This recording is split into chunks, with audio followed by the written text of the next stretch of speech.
Oke, baik. Selamat malam teman-teman yang terkasih dalam Tuhan. Shalom. Shalom. Shalom. Oke, Shalom, ya. Ko Beni. Masih semangat?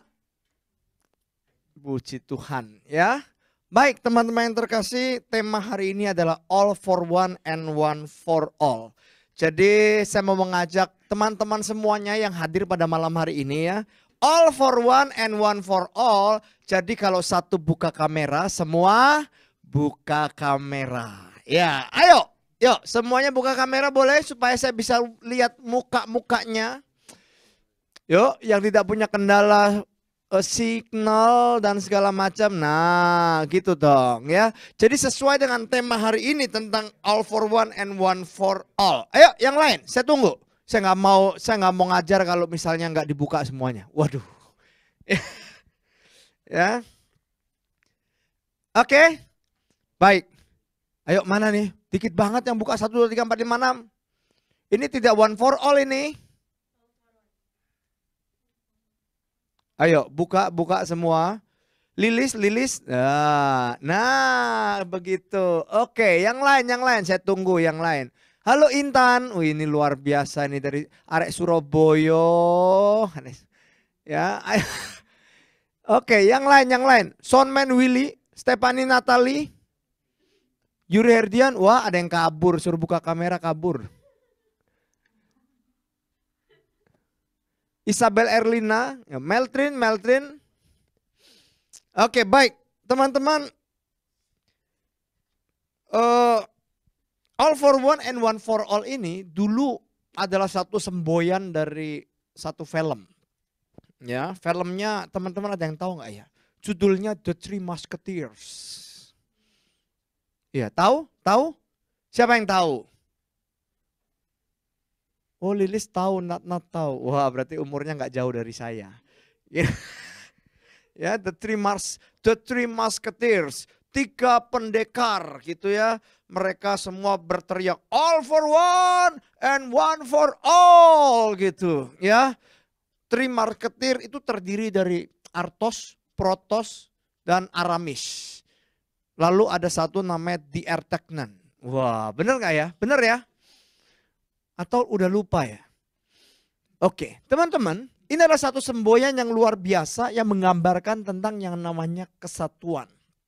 Maka malam hari ini saya nggak mau cerita tentang The Three Musketeers ya. Teman-teman kalau penasaran pengen nonton ya saya kasih spoilernya. Ceh nggak usah ya. Kalau teman-teman pengen nonton cari The Three Musketeers gitu ya. Teman-teman akan menemukan. Nah, kita buka firman Tuhan. Ini Dea kasih firman Tuhan saya panjang sekali ya. Tapi kita baca yang 1 Korintus 12 ayat 12 sampai dengan 31. Lalu dilanjutkan dengan Injil Yohanes bab 17 ayat 20 sampai dengan 23. Oke. Jadi 1 Korintus 12 31, lalu bacaan Injil dalam Injil Yohanes bab 17 20 sampai 23. Sudah? Satu dulu yang 1 Korintus 12 dulu. Oke. Teman-teman boleh tolong boleh ditampilkan ayatnya. Iya, panjang banget memang. Ya, enak ini kalau dikasih firmannya panjang itu ya. Buat pewarta enak. Kenapa? Baca firman aja udah habis waktunya. Oke. Baik. Mungkin satu orang bisa membaca bergantian dengan saya. Ya, Elva boleh ya, Elva ya. Ya, saya baca ayat yang 12, kamu 13 dan bergantian seterusnya. Baik, 1, 2, 3, karena sama seperti tubuh itu satu dan anggota-anggotanya banyak. Dan segala anggota itu sekalipun banyak merupakan satu tubuh, demikian pula Kristus. Sebab dalam satu roh kita semua, baik orang Yahudi maupun orang Yunani, baik budak maupun orang merdeka, telah dibaptis menjadi satu tubuh dan kita semua diberi minum dari satu roh. Karena tubuh juga tidak terdiri dari satu anggota, tetapi atas banyak anggota. Andai kata kaki berkata, karena aku bukan tangan, aku tidak termasuk tubuh. Jadi benarkah ia tidak termasuk tubuh? Dan andai kata telinga berkata, karena aku bukan mata, aku tidak termasuk tubuh. Jadi benarkah tidak termasuk tubuh? Andai kata tubuh seluruhnya adalah mata, di manakah pendengaran? Andai kata seluruhnya adalah telinga, di manakah penciuman? Tetapi Allah telah memberikan kepada anggota masing-masing secara khusus suatu tempat pada tubuh seperti yang dikehendakinya. Andai kata semuanya adalah satu anggota, di manakah tubuh? Memang ada banyak anggota tetapi hanya satu tubuh. Jadi mata tidak dapat berkata kepada tangan, aku tidak membutuhkan engkau. Dan kepala tidak dapat berkata kepada kaki, aku tidak membutuhkan engkau. Malahan justru anggota-anggota tubuh yang nampaknya paling lemah yang paling dibutuhkan. Dan kepada anggota-anggota tubuh yang menurut pemandangan kita kurang terhormat, kita berikan penghormatan khusus. Dan terhadap anggota-anggota kita yang tidak elok, kita berikan perhatian khusus. Hal itu tidak dibutuhkan oleh anggota-anggota kita yang elok. Allah telah menyusun tubuh kita begitu rupa sehingga kepada anggota-anggota yang tidak mulia diberikan penghormatan khusus. Supaya jangan terjadi perpecahan dalam tubuh, tetapi supaya anggota-anggota yang berbeda itu saling memperhatikan. Karena itu jika satu anggota menderita, semua anggota tubuh menderita. Jika satu anggota dihormati, semua anggota turut bersukacita. Kamu semua adalah tubuh Kristus dan kamu masing-masing adalah anggotanya. Dan Allah telah menetapkan beberapa orang dalam jemaat pertama sebagai rasul, kedua sebagai nabi, ketiga sebagai pengajar. Selanjutnya mereka yang mendapat karunia untuk mengadakan mujizat, untuk menyembuhkan, untuk melayani, untuk memimpin, dan untuk berkata-kata dalam bahasa roh. Adakah mereka semua rasul atau nabi atau pengajar? Adakah mereka semua mendapat karunia untuk mengadakan mukjizat? Atau untuk menyembuhkan, atau untuk berkata-kata dalam bahasa roh, atau untuk menafsirkan bahasa roh? Jadi berusahalah untuk memperoleh karunia-karunia yang paling utama, dan aku menunjukkan kepadamu jalan yang lebih utama lagi. Demikianlah sabda Tuhan. Syukur pada Allah. Baik, mari kita buka selanjutnya Injil Yohanes bab 17 ayat 20 sampai dengan ayat 23. Bergantian yang baca Intan boleh Intan. Ya, gantian ya. Injil Yohanes bab 17 ayat 20 sampai dengan 23.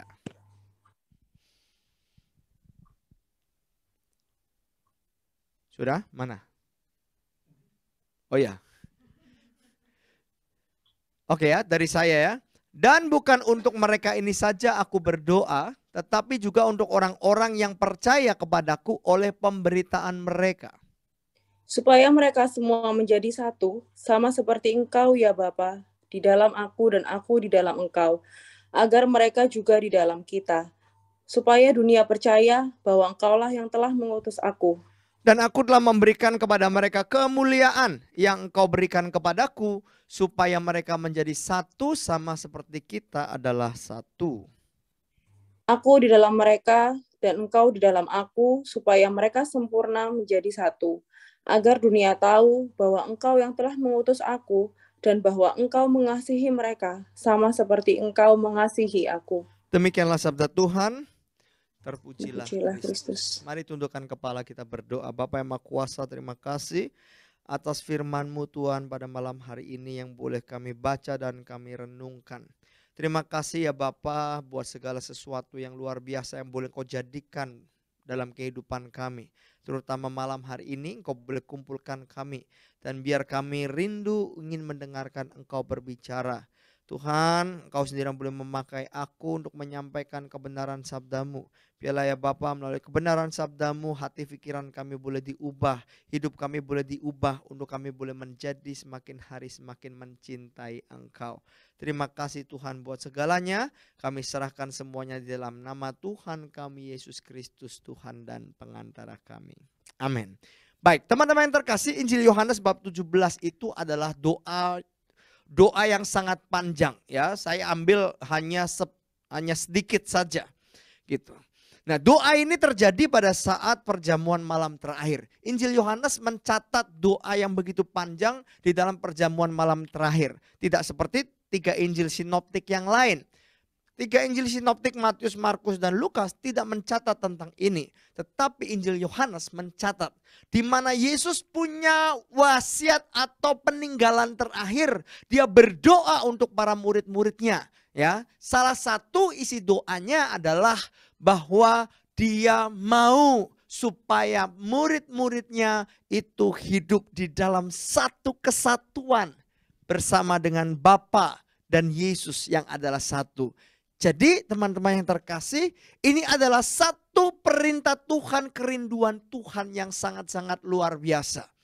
Teman-teman yang terkasih, memang ketika Yesus tinggal atau hidup di dalam dunia, ketika Yesus ada bersama-sama dengan kita, jelas bahwa sesungguhnya Tuhan sendiri yang mengajarkan kepada kita bahwa hidup itu nggak bisa sendirian. Ya, makanya dari sejak kita kecil, kita pasti diajarin waktu di sekolah. Manusia itu makhluk sosial, betul? Ya, itu. Jadi dunia pun mengajarkan hal seperti itu. Manusia itu makhluk sosial. Tuhan pun ketika hidup di dalam dunia, dia juga mengajarkan hal yang sama. Sekalipun dia adalah Tuhan yang luar biasa, yang sanggup melakukan segala apapun, tetapi dia tetap memilih 12 rasul untuk ada bersama-sama dengan dia di dalam pelayanannya. Betul ya? Ya. Kalau saya jadi Tuhan Yesus nih, ya kalau saya jadi Tuhan Yesus, saya bisa pindah tempat. Set. Saya bisa melakukan mujizat, menyembuhkan orang, nggak perlu orang lain gitu ya. Untung saya bukan Tuhan Yesus. Itu, ya. Jadi ingat film Bruce Almighty. Wah, jadi itu ya, jadi Tuhan gitu. Nah itu. So teman-teman yang terkasih, maka kita harus mulai menyadari betul bahwa sesungguhnya kehidupan atau bersatu di dalam kerinduan Tuhan ini adalah merupakan satu kerinduan Tuhan yang sangat luar biasa. Nah yang menjadi masalah adalah kita ini masih hidup di dalam dunia. Kita masih injek bumi ini loh. Ya, kita masih injek tanah toh. Nah ketika kita injek tanah ini, berarti ada banyak sekali kelemahan-kelemahan. Ada cara-cara pandang tentang, ada cara-cara pandang yang salah yang diajarkan oleh dunia ini. Dunia itu begini, dunia itu dalam Alkitab itu ada tiga arti. Yang pertama adalah dunia adalah ciptaan Tuhan atau alam semesta. Itu adalah dunia. Lalu yang kedua, dunia itu adalah tempat kita tinggal. Ini loh, ya, ketika kita tinggal di dalam dunia, di dalam bumi ini adalah dunia. Dan yang ketiga, dunia itu adalah cara pikir, cara pandang. Nah, teman-teman yang terkasih, maka sesungguhnya dunia yang cara pikir dan cara pandang ini mengajarkan kita banyak hal. Ya, setidaknya ada 4 nilai dunia yang diajarkan kepada kita. Sehingga apa?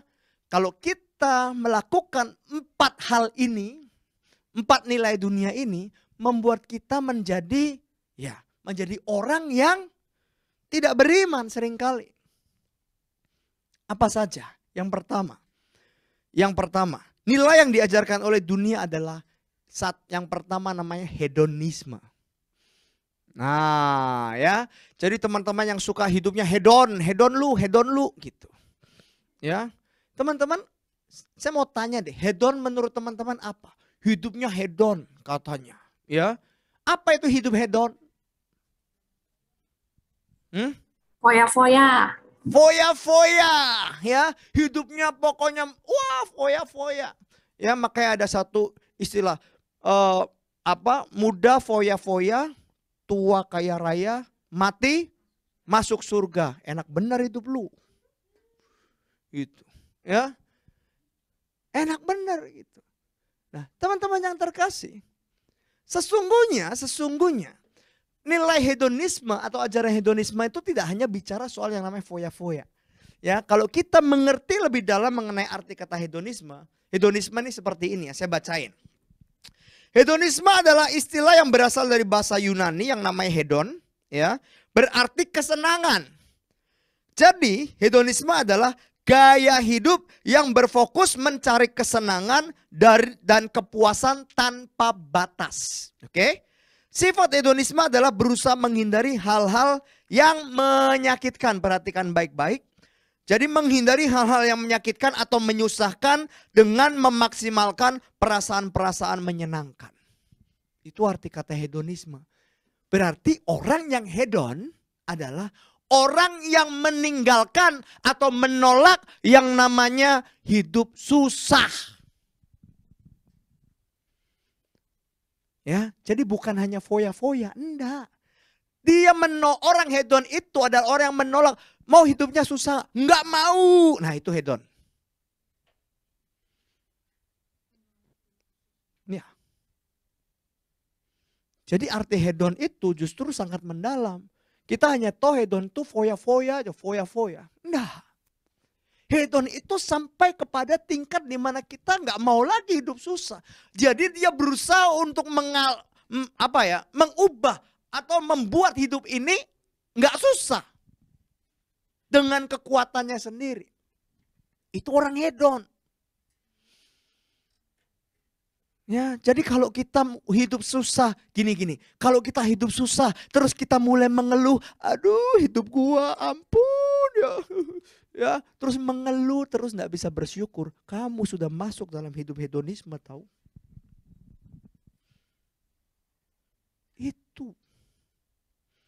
Itu gaya hidup hedon. Ya. Jangankan bicara soal flexing. Wah, ya flexing. Foya-foya pengennya pamer kekayaan dan segala macam. Ya. Kita yang menolak hidup susah saja. Itu adalah hidup hedonisme. Dan ini betul-betul berlawanan dengan cara pandangnya Tuhan. Betul? Ya. Tuhan itu, Yesus kita itu hidupnya menderita enggak? Aduh, menderita betul. Lah semasa hidup ditolak, dari kecil udah dikejar-kejar ya. Dari baru lahir, bukan dari kecil, dari baru lahir udah dikejar-kejar. Saya mau tanya, siapa yang mau ikut Yesus? Angkat tangannya. Wah, nggak ada yang mau nih. Oh, Elva angkat tangannya ragu-ragu tuh. Ya. Dia setengah doang, cuma kelihatan jarinya doang. Iya, kenapa? Ini betul-betul bertolak belakang. Ini cara pandang dunia. Yang kedua, cara pandang dunia adalah materialisme. Tahu materialisme? Apa materialisme? Coba. Matre, ya matre. Ya cewek matre gitu ya. Siapa bilang cuma cewek, cowok juga sama tahu. Iya, tapi bilangnya cewek yang matre, cowok juga sama. Ayo, materialisme apa?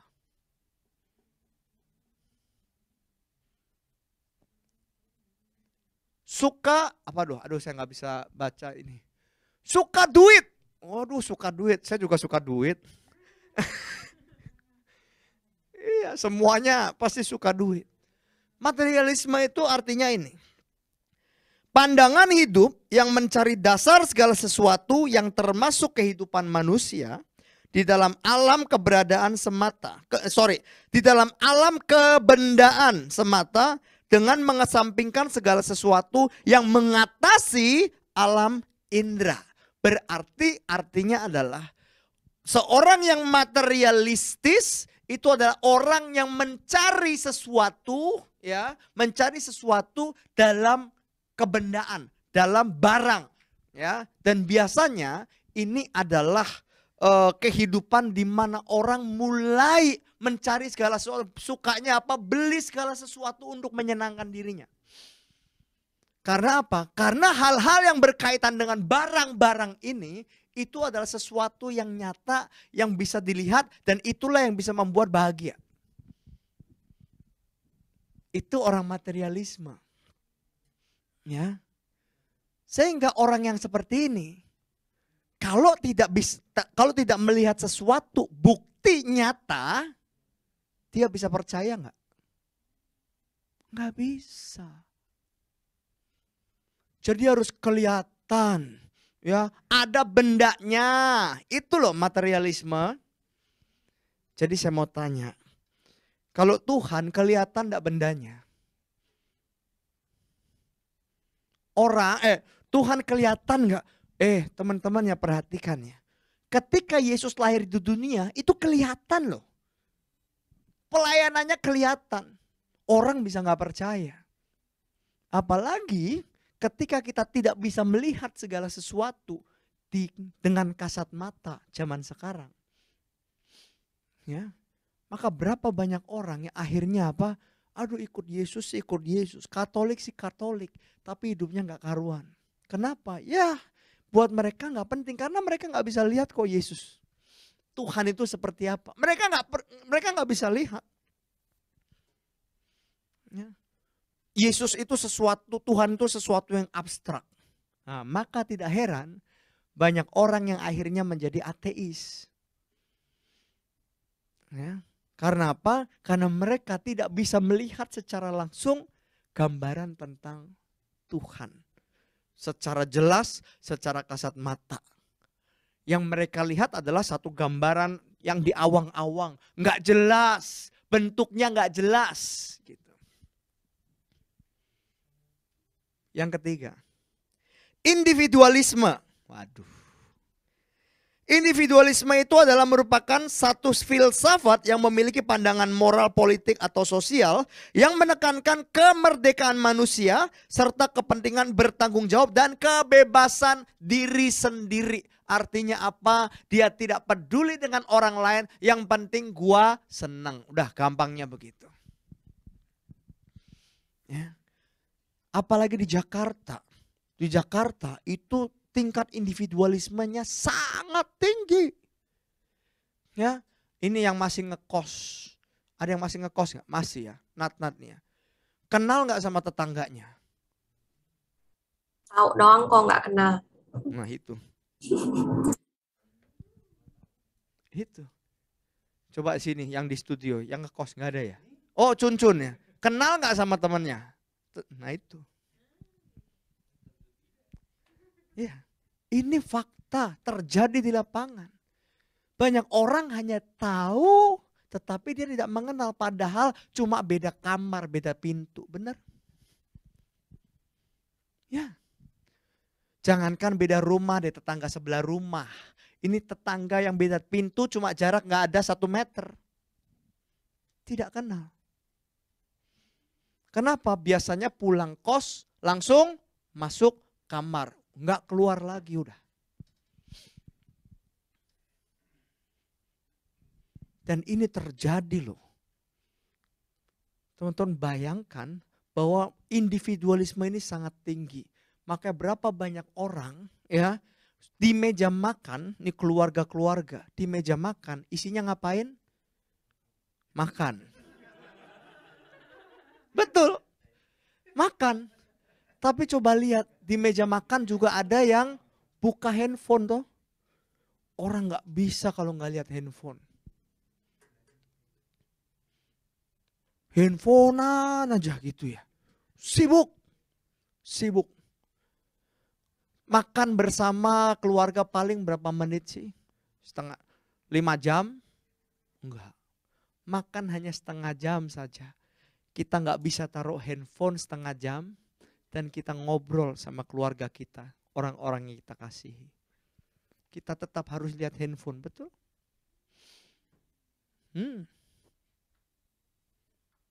Maka nggak heran berapa banyak keluarga-keluarga yang berantakan. Karena apa? Nggak ada komunikasi. Handphone itu menjauhkan yang dekat, mendekatkan yang jauh.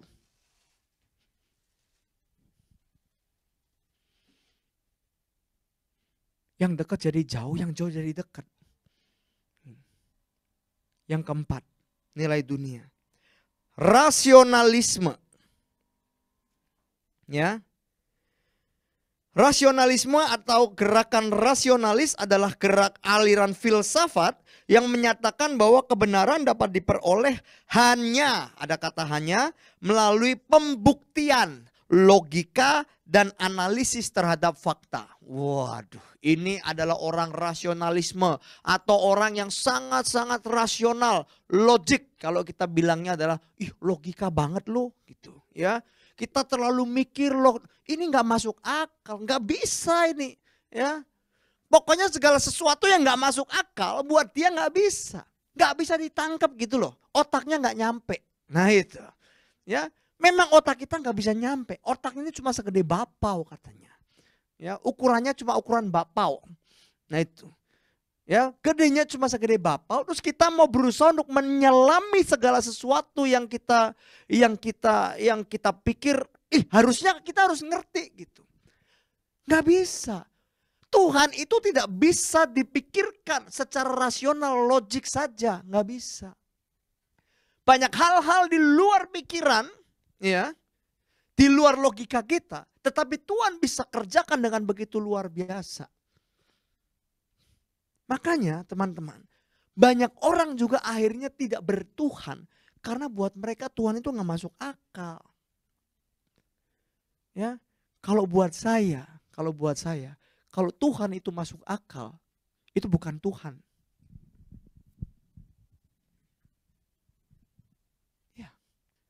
Kenapa? Karena Tuhan yang kita sembah memang seringkali di luar akal. Dia bisa melakukan segala sesuatu di luar akal pikiran manusia. Ya kan? Lebih dari yang telah ku pinta, lebih dari yang telah ku pikirkan. Semuanya Engkau sediakan dalam hidupku. Itu. Jadi Tuhan itu bisa melakukan sesuatu yang luar biasa di luar apa yang kita pikirkan. Maka kalau kita pikirkan tentang Tuhan hanya dalam otak yang segede bapau ini, yang gak bakal nyampe otakmu. Itu loh. Tetapi dunia memang mengajarkan hal yang seperti ini. Ya. Makanya seringkali kita kalau bergaul dengan orang, aduh tuh gak masuk akal. Udahlah, ngapain lu ikut-ikut yang begitu. Aneh. Teman-teman yang terkasih, 4 cara atau cara pandang, cara pikir dunia. Yang dunia ajarkan buat kita. Pertama adalah hedon. Lalu kedua adalah materialisme, ketiga individualisme, dan keempat adalah rasionalisme. Ya. Maka teman-teman yang terkasih, untuk melawan cara-cara pikir atau cara pandang dunia yang seperti ini, kita harus punya sesuatu. Kita harus masuk ke dalam sesuatu. Supaya apa? Supaya hidup kita itu tidak terbawa ke arah sana. Makanya teman-teman dikatakan pergaulan yang buruk merusakkan kebiasaan yang baik. Kalau engkau salah bergaul, ya sudah, rusaklah hidup kita. Ya, teman-teman, mau hidupmu rusak apa jadi benar? Siapa yang mau hidupnya rusak? Gua mau kok, hidup gua rusak aja. Aduh, teman-teman.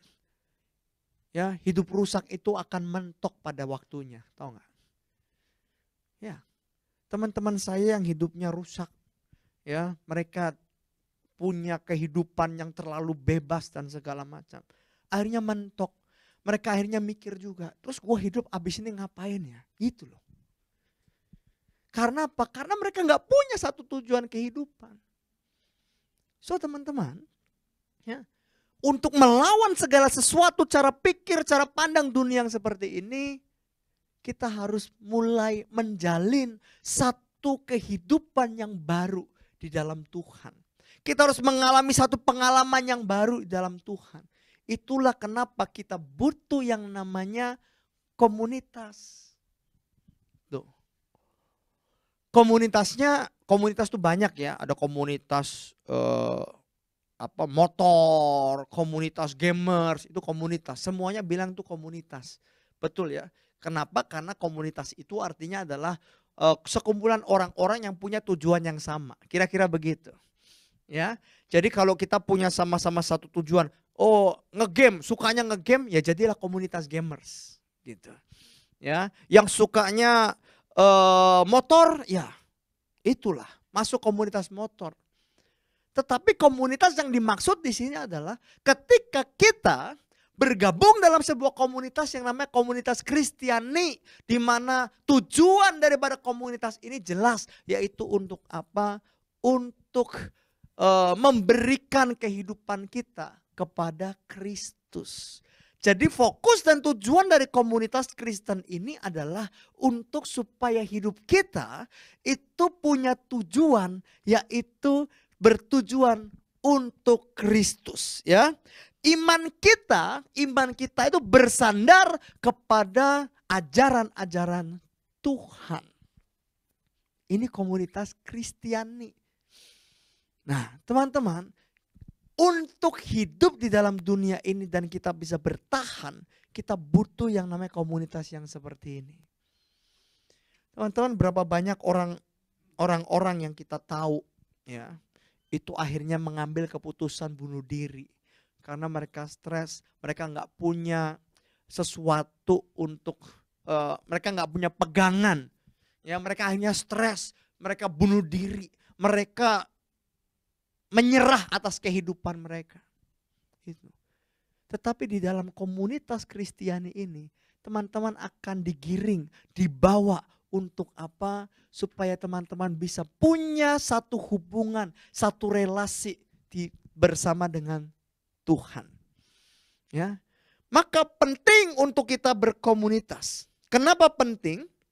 Pertama adalah ayat yang ke-12 dari 1 Korintus, kesadaran, ya, itu adalah kita harus punya kesadaran bahwa kita adalah sesungguhnya kepunyaan Kristus. Teman-teman, kita itu diciptakan oleh Tuhan. Kita itu milik kepunyaan Tuhan.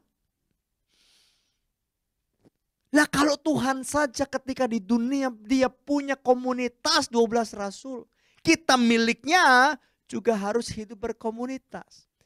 Tuhan saja kita kenal dengan Trinitas. Apa itu Trinitas? Hah?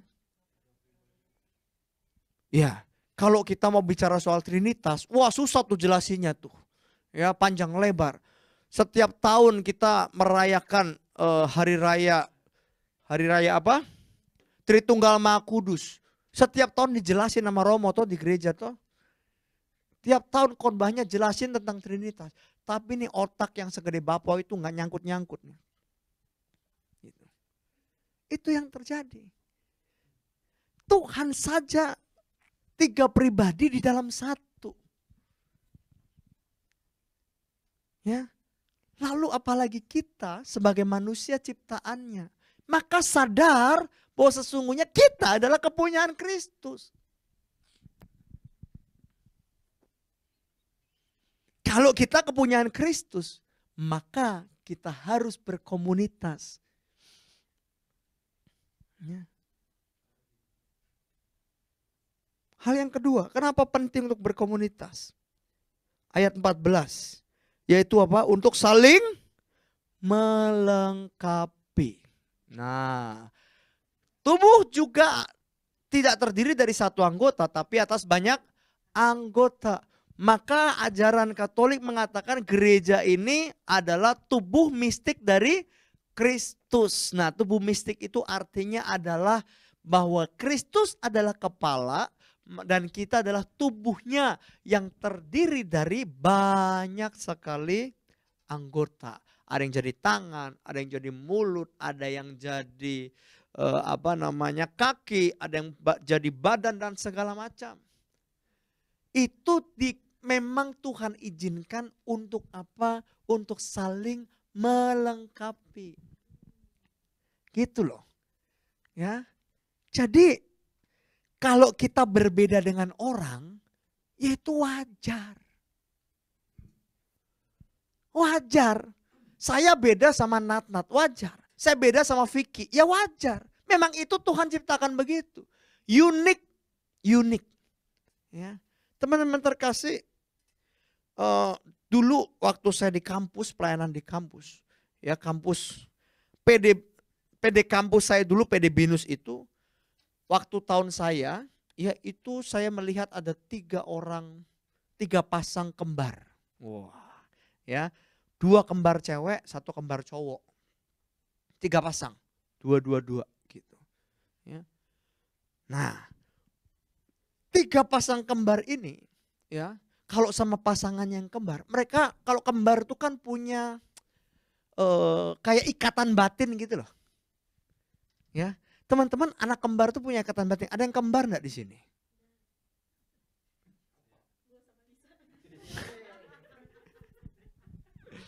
Iya, kembar itu kayak punya ikatan batin karena mereka lahir dari rahim yang sama dan bersatu gitu ya di dalam rahim gitu. Jadi mereka kayak punya ikatan batin.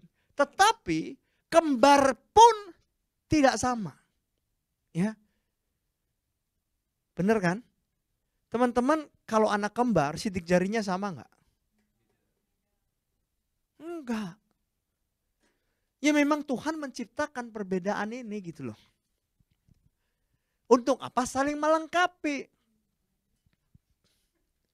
Tuhan memang menciptakan perbedaan untuk saling melengkapi. Makanya yang wajar kalau hidup kita ya berbeda. Ya, maka jangan selalu nyamain-nyamain. Harusnya ini begini tahu, harusnya begini tahu itu. Itu akhirnya jadi apa? Saling menuntut. Makanya banyak orang tuh enggak mau. Ya, masuk komunitas rohani susah. Di dalamnya, waduh. Saling menuntut. Di KAG enggak begitu, makanya masuk KAG, oke?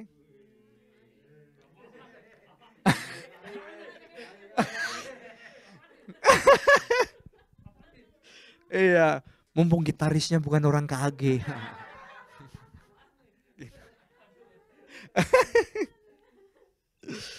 Itu ya. Lalu yang ketiga adalah kenapa penting berkomunitas? Karena kita melakukan perintah daripada Kristus sendiri. Ya, perintah daripada Tuhan sendiri. Untuk apa? Untuk saling melengkapi satu sama lain. Ya, untuk saling apa? Mengasihi. Nah, perintah Kristus kan saling mengasihi, betul?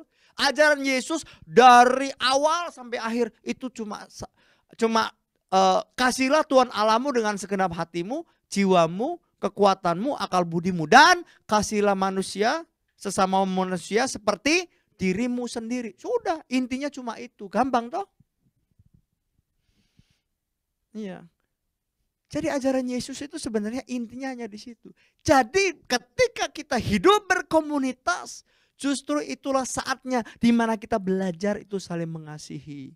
Gitu loh. Jadi kalau ketemu orang yang menyebalkan, ya dikasihilah gitu. Ya, nyebelin amat. Kau lihat dia tuh, ya ampun. Ya, pengen dipites. Gitu. Rasanya ya, pengen pites, pengen dijitak. Ya. Tapi disitulah namanya belajar saling mengasihi. Teman-teman, menjalankan perintah Tuhan itu, memang bisa kita lakukan di dalam komunitas rohani. Tapi awalnya kita harus belajar di dalam rumah kita sendiri. Mengasihi keluarga kita, mengasihi orang tua kita, ya, mengasihi saudara-saudara kita yang tinggal di rumah itu loh. Biarpun mereka seringkali menyebalkan, ya. Seringkali menyebalkan, dimarah-marahin terus. Ya. Dibodoh-bodohin terus gitu. Tapi itulah kita belajar. Makanya Tuhan sungguh-sungguh memberikan perintah untuk saling mengasihi. Di dalam komunitas ini, komunitas terkecil daripada gereja, itu ada keluarga. Ya. Gereja rumah tangga namanya. Gereja rumah tangga. Bahasa Latinnya Ecclesia, lupa saya. Ya. Pokoknya gereja rumah tangga deh. Artinya apa? Di dalam keluarga itu juga adalah sebuah gereja kecil. di mana di dalam keluarga harus ada Kristus hadir di sana. Dengan perbedaan yang luar biasa, tetap harus disatukan di dalam kasih Kristus. Nah, kalau keluarga saja berbeda, apalagi kalau kita masuk dalam komunitas di luar sana, ya wajar beda. Gitu. Jadi kalau cari komunitas yang sempurna, nggak ada.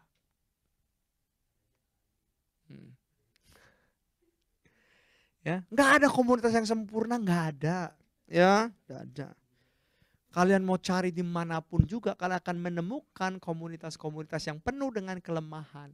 Tapi satu hal ya, justru orang-orang yang lemah inilah ketika bersatu, mereka apa? Mereka belajar untuk saling mengerti satu sama lain. Belajar untuk saling mengasihi. Akhirnya apa? Tumbuh bareng. Gitu. Tumbuhnya bersama-sama. Karena apa? Saling belajar, saling mengerti. Ya. Teman-teman terkasih, saya memang hidup berkomunitas sudah sejak kuliah ya. Sejak kuliah gitu. Nah, ada satu ketika saat waktu saya sudah lulus kuliah, itu ada satu jeda gitu, karena dulu saya di PD kampus, jadi selesai kuliah saya harus keluar dari PD kampus. Ya, saya harus keluar dari PD kampus dan akhirnya saya harus mencari komunitas di luar sana. Dan masa pencarian itu kan nggak gampang ya. Ya, masa pencarian komunitas itu nggak gampang. Jadi saya pindah dari PD satu ke PD lain, pindah dari komunitas satu komunitas lain gitu ya. Untuk apa? Mencari mana yang cocok gitu. Mana yang saya merasa bahwa Tuhan tempatkan saya begitu. Ya, tapi nyari ya, bukan diam aja. Ya, bukan nggak mau nyari. Kalau nggak mau nyari namanya males. Gitu. Ya jadi saya mencoba mencari, masuk PD sini, masuk PD sana, komunitas ini, komunitas sana. Gitu. Akhirnya saya join di waktu itu saya pernah masuk ke dalam kampus ministry. Nah ini ya, Vicky. Ya, saya pernah masuk dalam kampus ministry awal itu saya tuh, awal. Jadi saya termasuk founder, tahu nggak? Iya, itu. Jadi saya kampus ministry awal, ketika itu 2 tahun saya melayani di sana gitu. Sebelum saya akhirnya pindah ke KAG. Ya, di situ di mana Tuhan menempatkan saya, disitulah saya belajar. Ya, saya harus belajar yang namanya menurunkan standar. Saya harus belajar yang namanya belajar mengasihi dengan orang-orang yang berbeda, yang tadinya udah dibinus sudah begitu nyaman dan segala macam. Saya harus keluar dari situasi nyaman itu. Akhirnya saya harus pindah ke satu tempat di mana saya nggak nyaman. Tapi itulah namanya pertumbuhan. Dan teman-teman jangan pernah berhenti ya untuk mencari. Kenapa? Kalau engkau berhenti untuk mencari, pertumbuhanmu akan stuck, rohanimu akan berhenti, imanmu akan down. So teman-teman terkasih, ayo tetap bekerja, tetap menjalan, tetap mencari gitu. Ya. Yang keempat, menjawab kerinduan Yesus sendiri di dalam Injil Yohanes tadi, ya. Yang tadi saya bilang ini adalah satu wasiat atau doa Yesus. Dia rindu sekali. Untuk apa? Seluruh umatnya itu bersatu. Bersatu. Makanya Tuhan itu ketika di dunia, selain dia bikin komunitas 12 rasul, dia juga membangun gereja. Kamu adalah Petrus. Di atas batu karang ini, aku akan mendirikan gerejaku. Itu loh.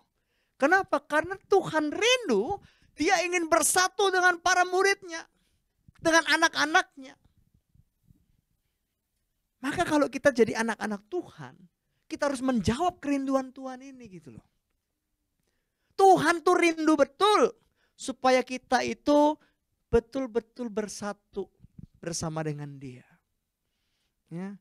Tapi seringkali anak-anaknya nggak peduli toh. Udah minggat aja, pergi aja suka-suka gua. Ke gereja jarang, ya. Boro-boro ke PD, waduh gereja aja jarang. Tapi di sini nggak ada yang begini. Amin. Itu yang terjadi. Padahal apa? Tuhan rindu banget supaya kita itu bersatu di dalam Dia. Ingat ya, kerinduan Tuhan itu luar biasa. Makanya dia sampai berdoa. Aduh Tuhan, Bapa jadikan mereka satu seperti aku dan Engkau adalah satu. Ya, teman-teman terkasih, jawab kerinduan Tuhan. Bersatu bersama dengan Dia. Ya. Teman-teman, kita semua punya yang namanya kelemahan, betul. Ya. Gak ada satu orang pun yang sempurna. Saya itu suka film superhero Superman. Ya, buat saya Superman itu, menurut saya memang Superman itu superhero gitu. Ya. Kalau DC komik, DC komik itu Superman lah. Kalau Batman itu bukan superhero buat saya. Kenapa? Batman itu orang kaya. Iya. Batman tuh bisa punya seperti itu karena dia kaya sekali. Ya. Tajir melintir katanya. Itu Batman. Tapi kalau Superman itu punya power memang. Punya kuasa, punya kekuatan luar biasa. Itu. Tetapi yang menarik dari penggambaran seorang Superman adalah dia punya kelemahan. Betul nggak? Kelemahannya apa? Kryptonite. Iya. Kalau ketemu batu warna hijau dari dari planetnya itu, Krypton ya. Wah, langsung lemah badannya. Yang tadinya nggak bisa luka jadi bisa luka dan segala macam. Bahkan pernah di satu film Superman itu dia ditusuk pakai Krypton ya. Itu si Lex Luthor si botak itu ya. Ya, tusuk pakai Krypton gitu. Akhirnya apa? Dia lemah. Dia nggak bisa, kekuatannya hilang. Nah itu. Jadi ini menarik, kenapa? Menggambarkan bahwa seorang manusia itu nggak ada yang super sama sekali, nggak ada. Bahkan seorang Superman pun juga punya kelemahan. Teman-teman dan saya, kita semua punya yang namanya kelemahan. Jadi kalau kita punya kelemahan, mari bersatu. Sama-sama punya kelemahan nih, bareng. Ya. Kalau api unggun, ya, kalau teman-teman suka berkemah, suka api unggun, ada nggak kayunya cuma satu? Ya, nggak ada. Api unggun apinya cuma satu mah nggak bakal nyala. Obor. Iya. Itu. Api unggun tuh apa? Wah, kayunya rame-rame, keroyokan. Gitu. Akhirnya jadi api yang besar. Gitu ya. Kalau nggak mau mati apinya, tambahin kayu lagi. Tambahin kayu lagi. Gitu seterusnya.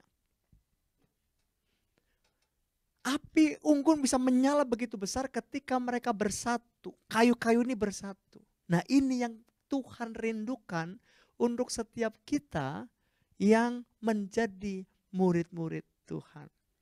Jadi malam hari ini saya mau tanya. Murid-murid Tuhan Yesus. Semua murid-murid Yesus, amin. Mau menjawab kerinduan Tuhan?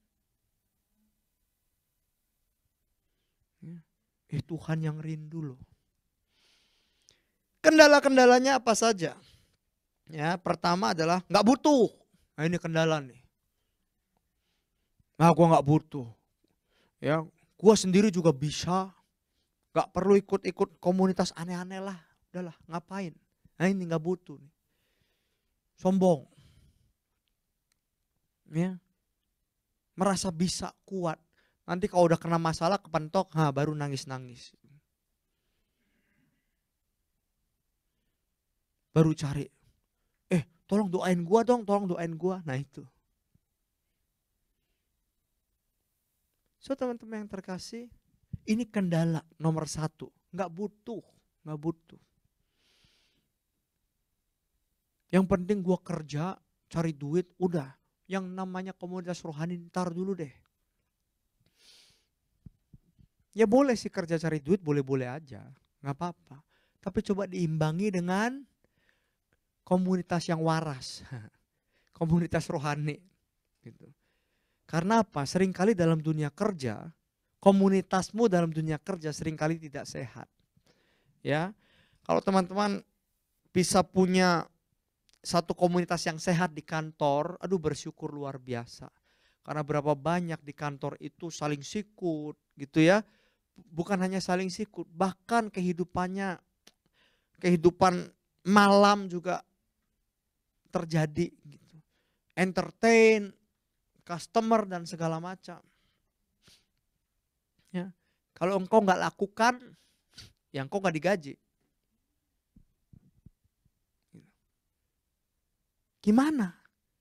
Maka diimbangi. Oke. Lalu yang kedua kendalanya adalah terlalu nyaman. Wah, terlalu nyaman. Hidupnya udah terlalu enak. Ya. Kalau suruh masuk-masuk apalagi suruh ikut kegiatan rohani, aduh, bikin susah hidup aja. Ya. Makanya ada yang bilang hidup tuh udah susah. Jadi nggak usah makin susah lah pokoknya. Gitu. Ya. Itu. Ikut komunitas rohani itu bikin hidupmu lebih enak tahu. Kenapa? Karena nanti kalau kamu punya masalah, kamu dibantu doa. Nah itu ya. Saya tuh jadi ingat. Dulu ada satu pewarta yang sangat luar biasa.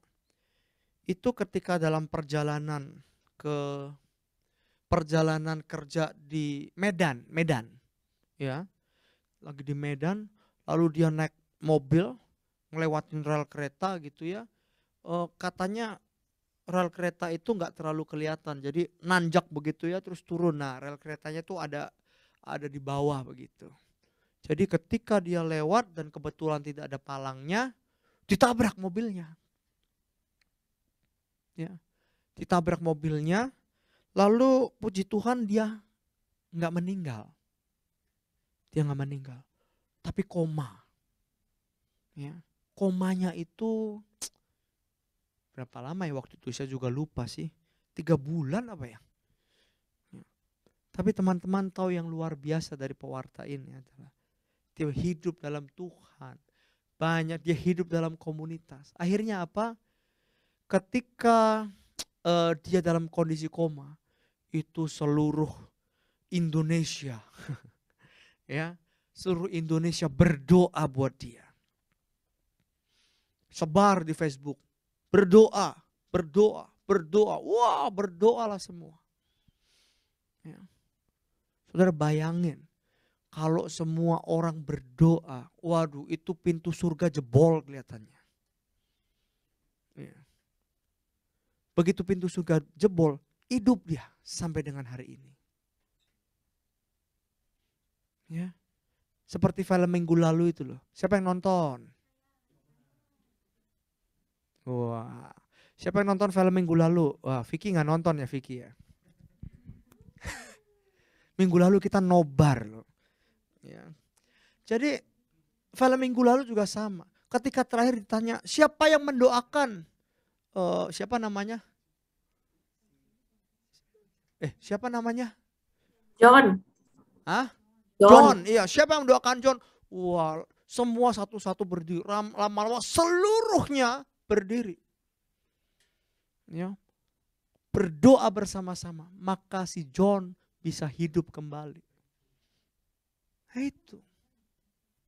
Ya. Jadi teman pewarta ini juga hidup kembali sekarang dan masih menjadi seorang pewarta. Luar biasa ya, ketabrak kereta loh. Masih bisa hidup, masih bisa mewartakan kasih dan kebaikan Tuhan. Itu karena apa ya? Berkat komunitas ini, berdoa bersama-sama. Cara mengatasi kendalanya dua hal saja. Yang pertama adalah belajar dari Yesus dan komunitas 12 rasul, ya. Jadi teman-teman yang terkasih, kalau Yesus saja bersama-sama bersatu, bahkan dia punya komunitas 12 rasul, biarpun dari 12 ada satu yang berkhianat, ya. Bukan satu sebenarnya, dua itu yang berkhianat itu. Ya, saya mengatakan dua yang berkhianat, bukan satu. Ada yang tahu siapa? Satu jelas, Yudas Iskariot. Yang satu? Siapa yang satu? Pengkhianatnya itu bukan cuma satu, tapi dua. Petrus. Kenapa? Dia menyangkal Yesus. Dia menyangkal Yesus. Emangnya Yesus nggak tahu apa Yudas Iskariot bakal mengkhianati dia? Emang Yesus nggak tahu apa kalau Petrus bakal menyangkal dia? Tahu. Tahu. Tapi dia tetap panggil mereka loh. Bahkan Petrus itu dikasih jabatan sebagai pemegang kunci surga. Wah. Ya, kepala gereja. Bukan kepala gereja, pemimpin gereja yang kita kenal sebagai paus yang pertama. Tuh. Padahal Yesus tahu loh, si Petrus ini bakal menyangkal dia. Dia udah wanti-wanti si Petrus ini. Ya.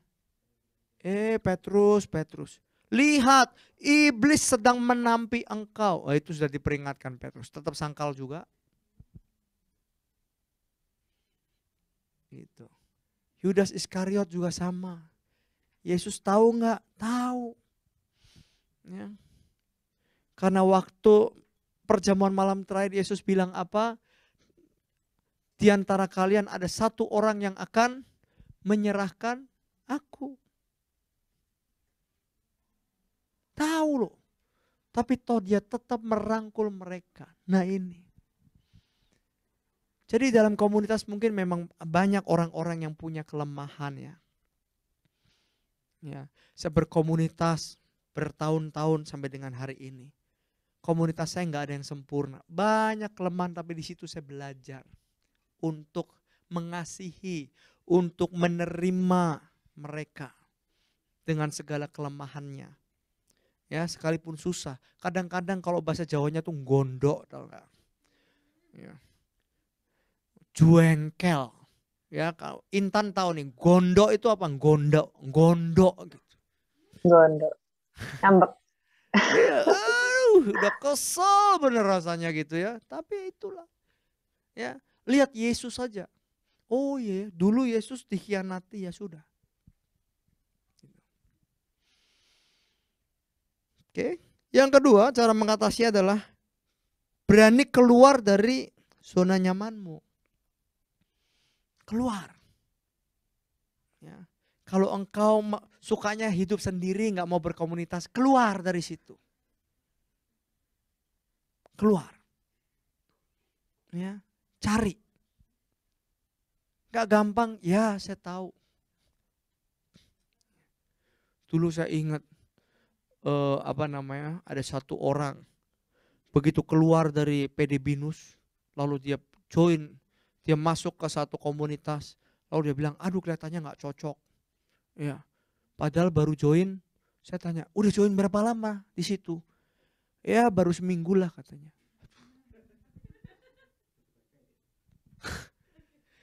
Seminggu, aduh. Ya, teman-teman. Nih ya, saya masuk ke AG tahun 2007. Saya masuk ke AG tahun 2007. Jadi dari PD Binus, saya pindah ke kampus ministry 2 tahun, lalu saya masuk ke AG tahun 2007. Dan teman-teman tahu begitu masuk ke AG apakah saya langsung nyaman? Oh enggak, tentu saja tidak. Iya. Betul. Saya ketemu dengan orang baru. Ya, apalagi KAG itu dulu ketika saya masuk memang youth-nya baru dibentuk. Baru mau dibentuk. Baru dibentuk, bukan baru mau, baru dibentuk itu. Nah, saya ketemu sama orang umum. Ya, om tante, cici koko. Waduh. Ya, kadang-kadang ngomong sama mereka juga pusing saya gitu. Itu nggak nyambung. Gitu. Ya, aduh gimana ya? Umurnya udah nggak jelas gitu kan, maksudnya saya udah paling kecil di sana. Mana ya gitu. Itu. Nyaman enggak? Enggak. Bahkan seringkali pemikiran-pemikiran saya itu bertentangan dengan pemikiran mereka. Salah satu contoh adalah dulu saya diajarin kalau mau apa-apa tuh berdoa dulu. Gitu. Iya, berdoa dulu. Lalu ketika masuk, kok yang lain itu tua-tua kagak berdoa ya gitu. Iya, waduh, bingung saya. Gak cocok. Tapi apa? Saya bertahan. Dan teman-teman tahu berapa lama saya baru merasakan bahwa memang Tuhan menempatkan saya di sini. 3 tahun. Tahun 2010 tahun 2010 ketika itu kita lagi pelayanan keluar.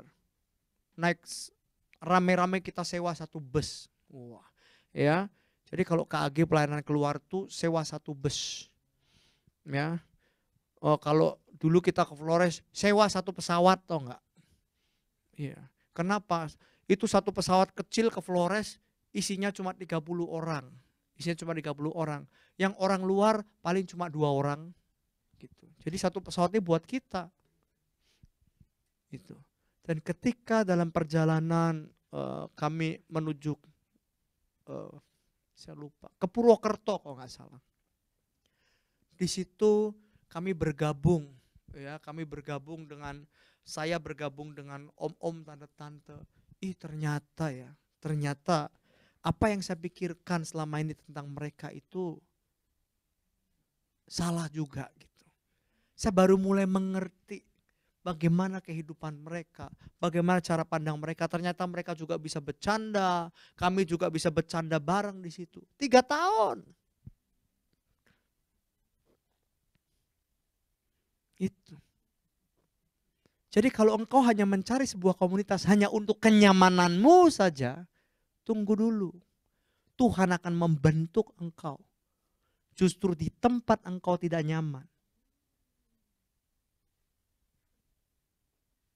Itu. Ya. Kalau engkau merasa tertolak, tunggu dulu. Tuhan sedang membentuk engkau melalui rasa-rasa yang seperti itu. Supaya apa? Supaya engkau bisa menjadi berkat buat orang lain. Amin. Mari tundukkan kepala, kita berdoa.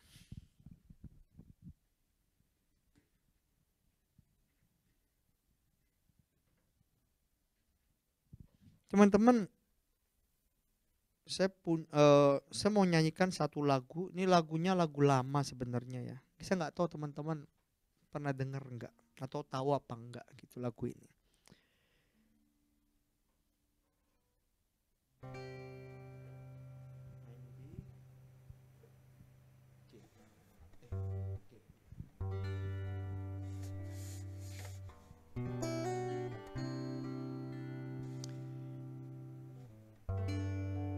Mari tundukkan kepalamu malam hari ini.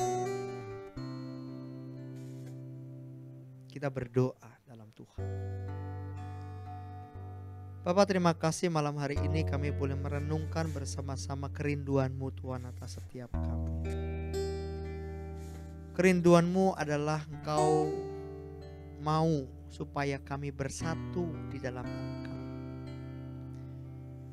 Ampuni kami Tuhan kalau seringkali kami tidak bisa atau belum sanggup Tuhan untuk menjawab kerinduan-Mu ini.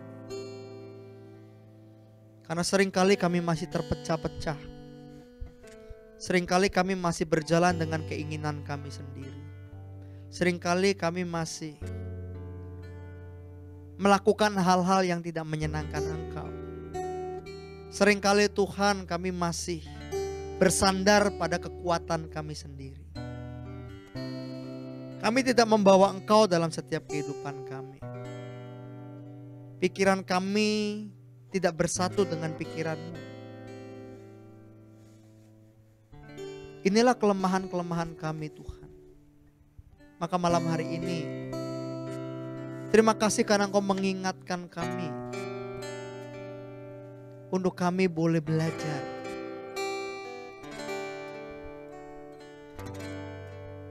Untuk kami boleh memahami kerinduan-Mu Tuhan dalam kehidupan kami. Banyak hal yang menjadi kendala.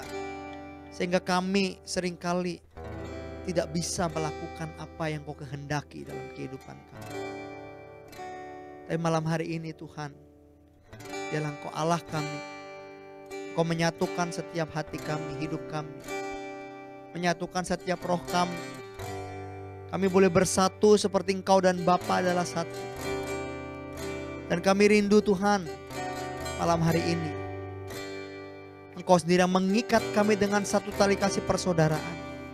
Sekalipun mungkin saat ini kami ada di rumah kami masing-masing. Kami ada sebagaimana kami ada. Untuk melakukan kehendak-Mu. Untuk menyatakan kerinduan-Mu Tuhan. Supaya doa-Mu bagi kami murid-murid-Mu menjadi nyata. Terima kasih Tuhan, terima kasih. Dan biarlah pujian ini belum jadi doa kami di hadapan-Mu.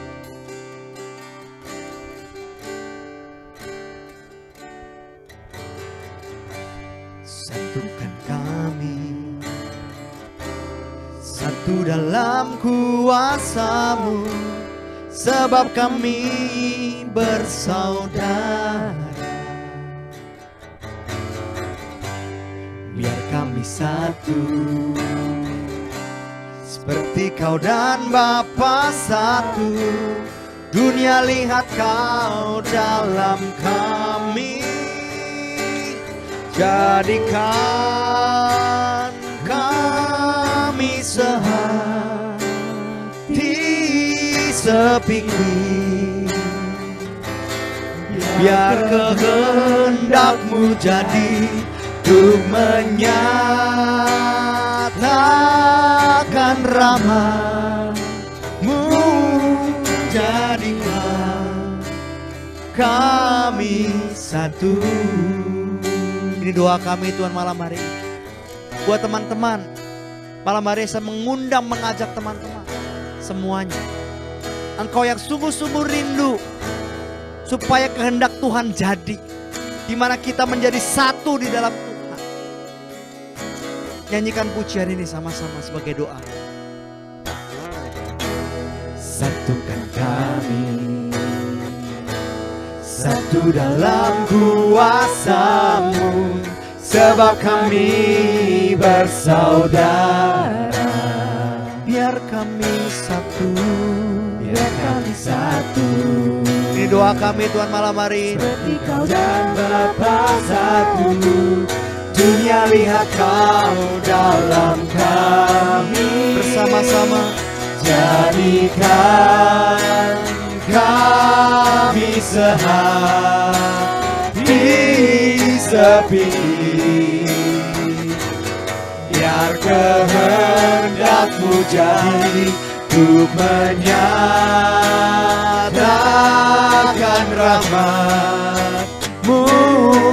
Jadikan kami, sekali lagi jadikan kami. Bapa, inilah doa kami malam hari ini.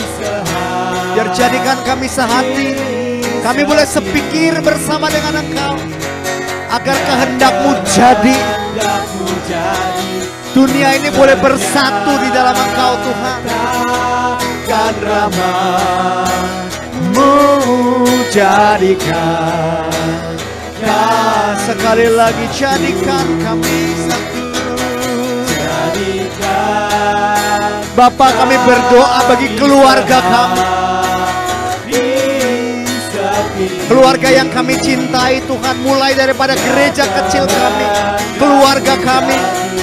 Biar sesungguhnya keluarga kami boleh bersatu di dalam Engkau. Kami boleh mengalami kasih dan damai sejahtera. Kami satu. Lembut saja jadikan. Biar keluarga kami boleh menjadi keluarga-keluarga di mana Engkau hadir Tuhan. Kami boleh mencerminkan, memberikan, mencerminkan Engkau ya Bapa. Kasih-Mu mengalir dalam keluarga kami. Kuasa-Mu hadir ya Bapa. Dimulai daripada gereja kecil kami. Kami rindu Tuhan. Dan juga Tuhan dalam komunitas kami, tempat di mana kami melayani Engkau.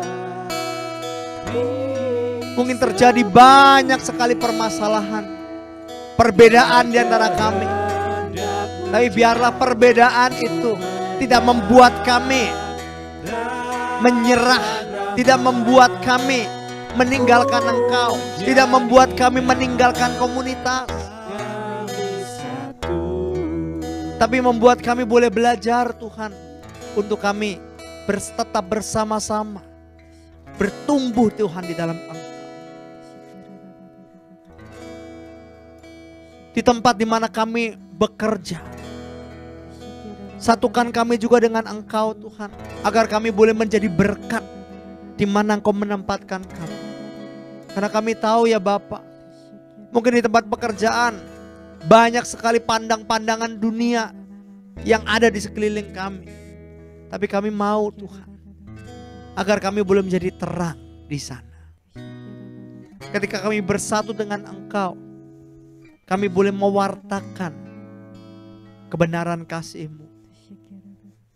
Sehingga berkat-Mu boleh dinyatakan bagi setiap mereka yang rindu akan Engkau. Terima kasih. Bapa, malam hari ini kami telah selesai Tuhan mendengarkan Engkau. Kami telah selesai merenungkan firman. Tapi kami percaya Tuhan acara ini boleh selesai. Tapi Roh Allah, Roh Kudus tetap bekerja secara luar biasa bagi setiap kami. Terima kasih. Aku berdoa bagi anak-anak-Mu Tuhan. Mereka yang sungguh-sungguh merindukan Engkau, pulihkan hati mereka, jamah hati mereka. Dan bawa mereka mendekat kepadamu Tuhan. Untuk mereka boleh bersatu di dalam kuasa-Mu, dalam kasih-Mu. Agar mereka boleh tinggal, boleh mengalami kasih-Mu yang luar biasa. Terima kasih. Bapa, kami serahkan segala doa ini dalam nama Tuhan kami Yesus Kristus. Dialah Tuhan dan pengantara kami, kini dan sepanjang segala masa. Amin. Selamat malam, Tuhan Yesus memberkati.